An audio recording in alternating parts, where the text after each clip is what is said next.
He then became Kansas Secretary of State, and he tried very hard. I mean, there was a big thrust in Kansas to get a 1070-like law passed, but that has been stalled in judiciary in Kansas. It didn't pass, even with the Secretary of State backing it, because more and more business groups are starting to protest. And that's exactly what happened in Kansas. They said, look, the reality is, you know, we're losing a tax base in Arizona. We have a tarnished image in Arizona. And businesses from Arizona actually went to Kansas and said, this is not a good deal. Lobbyists for businesses. And they worked with Kansas businesses, and they managed to put a stop to similar laws. So there was an article in the New York Times that said many of these immigration laws that had been proposed were not passing, were not being passed, or were stalling across the nation. So maybe the Arizona, maybe what's happened to us in Arizona is sending a message to other business interests and other, you know, reasonable minds. Thank you. Does that make sense? Yeah. Where do we get Tell us some stories that about the immigrants you talked to. Okay. Where do the people come from in Mexico? I read the papers, but when I meet illegal immigrants, they're extraordinarily polite people. They have better manners than we do generally. So who are they? I mean, tell us about them. Okay.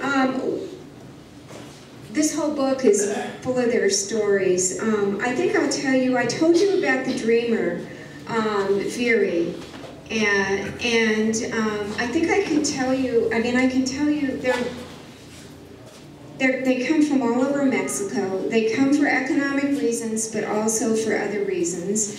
What other reasons for that? Being gay, okay? Thank you. One of the things that I did was I had the great opportunity to visit and be a guest in the undocumented gay community in Phoenix. And many immigrants who are gay in Mexico, because it's a conservative Catholic country and because they're working class, they're forced into, it's what they call forced heterosexualization. And so the gay life is a very secret life. And it's a life that, because of its secretiveness, and because there's so many forced marriages, gay guys having to get married, it's a very unfulfilling life for gay people. So they hear that in America, not only is there money, but they can also be free to be who they are. So that's one reason. Love is another reason. Ambition is another reason, just simple ambition. One of the really incredible, touching stories in the book, do you remember Sheriff Joe Arpaio's raids of the car washes about a year and a half ago? Yeah. Would you like me to tell you a little bit about some of the immigrants I met with that? Okay. I met two immigrants whom I profile in the book, who came up from Mexico 10 years ago. They were married in Mexico. They went as far as they could in school, and then they were working at factories. They couldn't, between the two of them, they barely made a wage in the factories, so they came up to the United States to stay with an uncle in Phoenix. They got a mattress out of a dumpster, and that was their first bed. And he almost immediately got a job at a car wash. He worked there for like 7 years, and he worked his way up to be manager of the car wash. They came from Mexico City.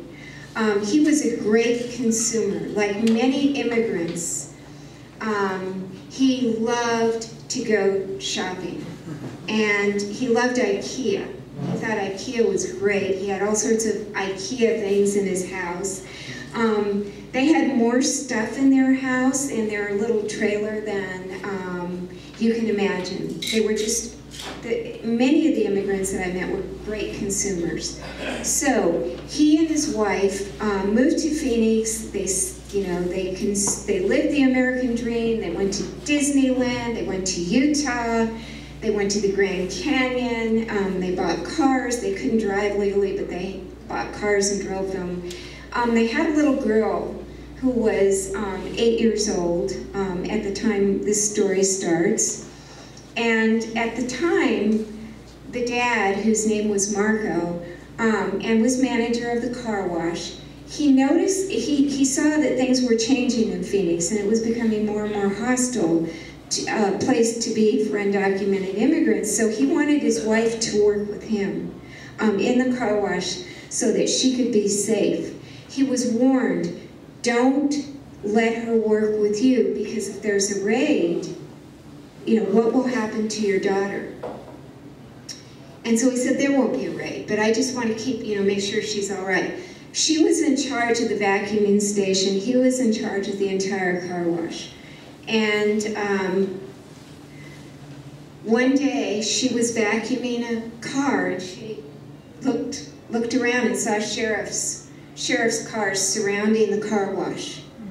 She ran into a closet and hid and called her sister, who was watching her little girl.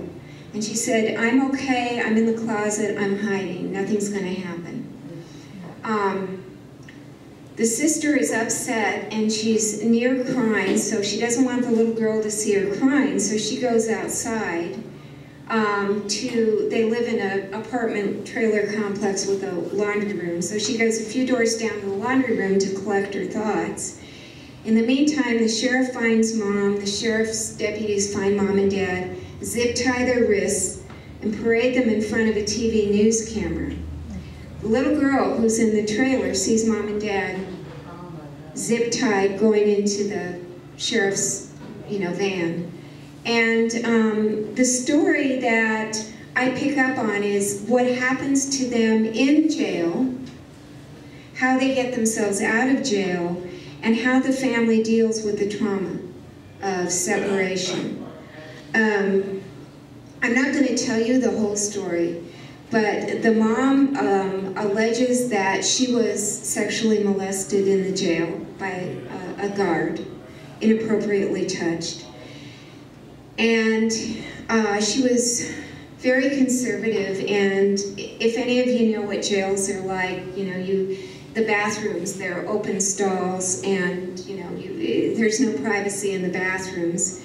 And if you take showers with groups of women so that you won't be sexually abused, women you trust.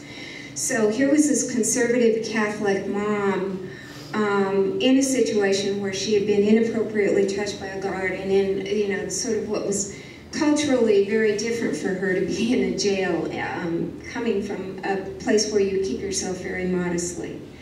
The dad, in the meantime, is going through all sorts of personal anguish because he knows his wife is in jail. He's in another jail, and how could he have been so stupid as to have his wife work at the same place as he? Like many, many immigrants, these people were very, very aware of what their rights were and of what the law is. So what they did was, after they served out their time in jail, they refused to sign their deportation orders. This put them into a federal system where they would fight their deportation, and because the federal system is so crowded, they will fight it for 3 or 4 years before they get an answer as to what will happen.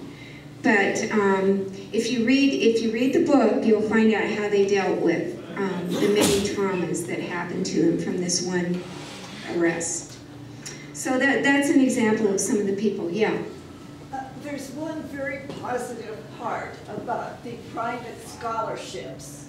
Yes. I thought that was really, would you explain what the private scholarships are? Because I think that's a very positive yeah, can I tell you first of all about Sylvia Rodriguez? I want to tell you, she's a dreamer. She was homeless. Her parents left Arizona. She vowed to finish school. She finished school and she went to Harvard on a private scholarship. She was at some points washing in a public restroom because she had no place to go, but she finished school with honors and Harvard swallowed her up, took her. The private scholarships in Arizona for Dreamers are run through Chicanos por la Causa, and mostly Latinos are contributing whatever they can to the scholarship fund, which now, by the way, is dried up.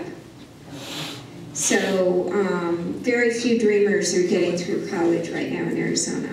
I want to say one more thing about what's happened in Arizona is what I hear from Latinos and what I hear from Anglos are two very different things. I mean, I think that Arizona's immigration laws have caused a huge divide between Latinos and Anglos, and I think that many Anglos aren't even aware of it, don't understand it, and many Latinos, and Latinos are very much aware of it because many, not all, but many of the people that I talk to feel very targeted by these laws, feel that these laws are focused on people like them, and that they're the ones that, even though they're American citizens, have to go through the profiling, et cetera, et cetera.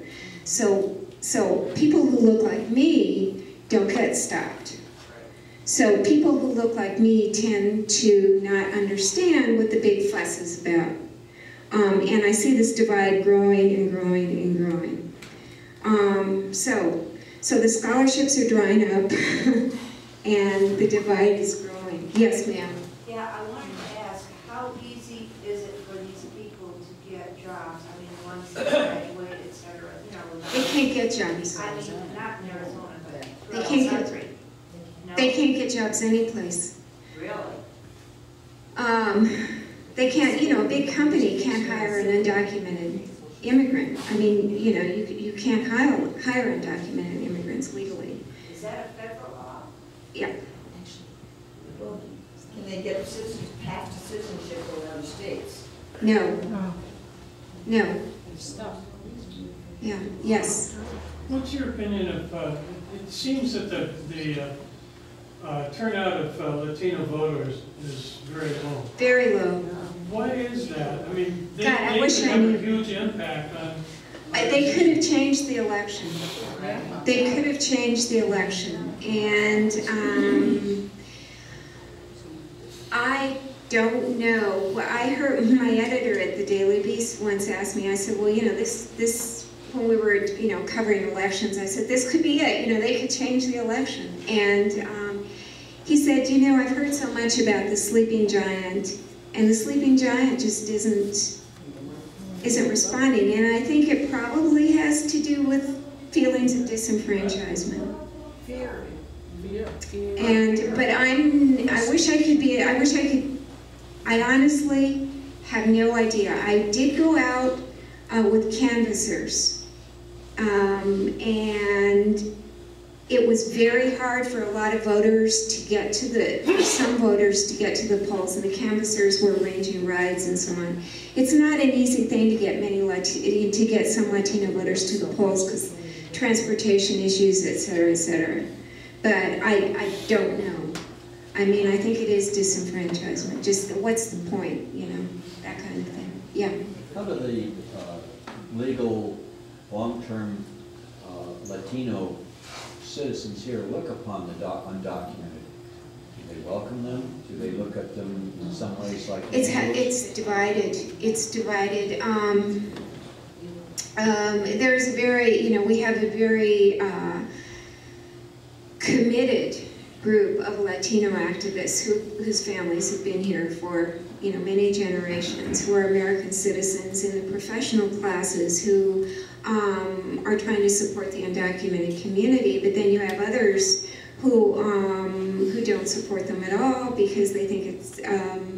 I wish I had Carmen Cornejo here. She is a dream. She's an American citizen.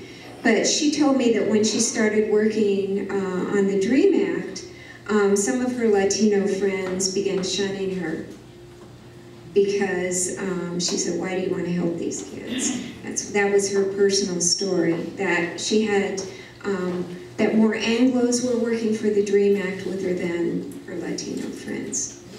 But that's not true all across the board, you know, at all. Yeah. Yes, ma'am. I'm just wondering whether you know what has happened with the undocumented workers in this state since 1070 was passed. They're just since the working. environment. Have many of them left, or are they still here? Well, yeah, we talked about this exodus. I think probably, you know, it's hard to count because